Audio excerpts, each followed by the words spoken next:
பிரியமானவர்களே, ஆண்டவர் சன்னிதானத்தில் உட்கார்ந்து அவர் வார்த்தைகளை கேட்பது எவ்வளோ பெரிய ஒரு ஸ்லாக்கியமாக இருக்கிறது, இனிமையாக இருக்கிறது.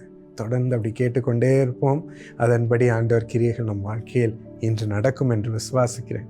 2 தீமோத்தேயு 1:7 தேவன் நமக்கு பயமுள்ள ஆவியை கொடாமல் பலமும் அன்பும் தெளிந்த புத்தியும் உள்ள ஆவியையே கொடுத்திருக்கிறார் என்று இந்த வசனம் சொல்லுகிறது. நமக்கு இந்த பயத்தை எல்லாம், மனித பயத்தை எல்லாம் நீக்கி போடும்படி ஆண்டவர் பரிசுத்த ஆவியானவரை கொடுத்திருக்கிறார். இந்த வசனத்தில் நம்ம பார்க்கிறோம் 3 காரியங்களை நமக்கு விசேஷத்த விதமாய் செய்கிறார். 1, நமக்கு பலத்தை கொடுக்கிறார், வல்லமையை கொடுக்கிறார், வல்லமையை ஊற்றுகிறார். 1 கொரிந்தியர் 12:8-10 பரிசுத்த ஆவியானவருடைய வரங்கள், விசேஷத்த வல்லமையின் வரங்களை நம்ம பார்க்கிறோம்.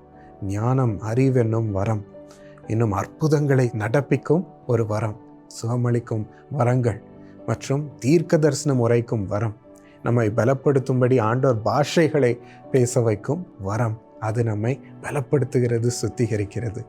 ஸோ இப்படி விதவிதமான வரங்கள் நமக்கு செயல்படுத்தும்படி பரிசுத்த ஆவியானவர் நமக்கு வல்லமை கொடுக்கிறார். ஏற்ற நேரத்தில் ஆண்டவர் ஏற்ற வரத்தை வைத்து கிரியை செய்கிறார். இன்னும் அன்பை ஊற்றுகிறார் இருதயத்தில். ஏசுவாமி விசேஷமாக சொன்னார், 1 கட்டளை தேவனை உள்ளத்தின் ஆழத்திலேருந்து நேசிங்க, 2வது உங்கள் பக்கத்தில் உள்ள பிறரை நேசிங்க என்று அவர் கட்டளையிட்டார். அன்பு கோருங்க, அது போதும்பா என்று சொன்னார்.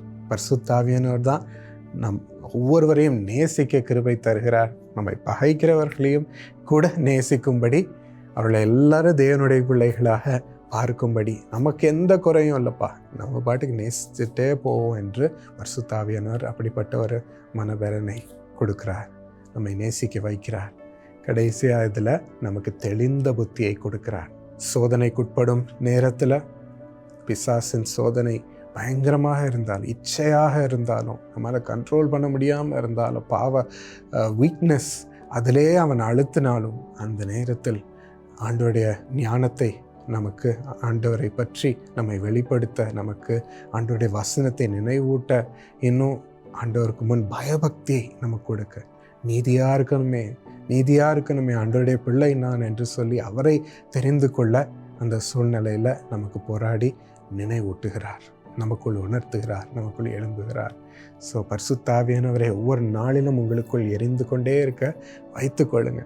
எல்லா தீமையிலிருந்தும் விட்டு விலக அவர் நம்மை காத்துக்கொள்வார். அவர் பிரசன்னத்தை நமக்குள் பெற்றுக்கொள்ளலாம். பிரியமானவர்களே, அதை வைத்தே முன்னேறலாம். இன்றும் எனக்கு காலேஜில் தெரிந்த ஒரு பையன், அவன் ஒரு கேங் லீடராக இருந்தான். பயங்கரமான சண்டைக்காரராக, அவங்க கிளாஸே ஒரு கேங் மாதிரி எடுத்து எல்லாத்தையும் போய் எதிர்த்து நிற்க கூட்டிகிட்டு போவான். அப்படி ஒரு முரடானாக இருந்த அவன் யாரோ ஆண்டவரை பற்றி சொல்லி ஆண்டவருடைய ஆவியை அவன் இருதயத்தில் பெற்றுக்கொண்டப்போ டோட்டலாக மாறிவிட்டான். அந்த காலேஜில் நடக்கிற ஃபெலோஷிப் மீட்டிங்ஸ், கூட்டங்களை எல்லாம் அவன் அரேஞ்ச் பண்ண ஆரம்பித்தான். எல்லோரையும் நீங்கள் வந்து தான் ஆகணும்னு சொல்லி கூட்டிகிட்டு வர ஆரம்பித்தான். இன்னும் அங்கே எல்லாரையும் அவன் சகோதரிகளை எல்லாம் பார்த்து கொண்டான். ஸோ அவ்வளோ இன்பமாக எல்லாருக்கும் மாறிவிட்டான். தலைகீழாக நமக்கு இருக்கும்படி வல்லமை கொடுக்கிறார். நம்ம இந்த நேரத்துலையும் அந்த பாக்கியத்தை பெற்றுக்கொள்ளாமா? ஆண்டவரே, எங்களுக்கும் சுவாமி இந்த பலவீனங்கள் இருக்கிறதே, இந்த வீக்னஸஸ் இருக்கிறதே சுவாமி, அதன் மத்தியில் எங்களுக்கு உதவி செய்ய பரிசுத்த ஆவியானவர் நீர் வாருமப்பா, எங்களுக்குள் ஊற்றப்படும், நாங்கள் பெற்றுக்கொள்கிறோம் சுவாமி. உம் பிள்ளைகள் அனைவருக்குள்ளும் பரிசுத்த ஆவியானவர் ஏக்கமாய் கேட்க இறங்குவாராக, நிரப்புவாராக சுவாமி. மன பலனை தருவாராக. எல்லா போராட்டங்களையும் ஆண்டவரே, எல்லா விதமான பாவ வழக்கங்களையும் எதிர்த்து நிற்க ஆண்டவர் மீது அவ்வளோ அன்பு கூற கிருபை தாரோ சுவாமி. ஆண்டவரே, பிறரையும் அளவில்லாமல் நேசிக்கும் மனப்பக்குவத்தை தாரோ சுவாமி.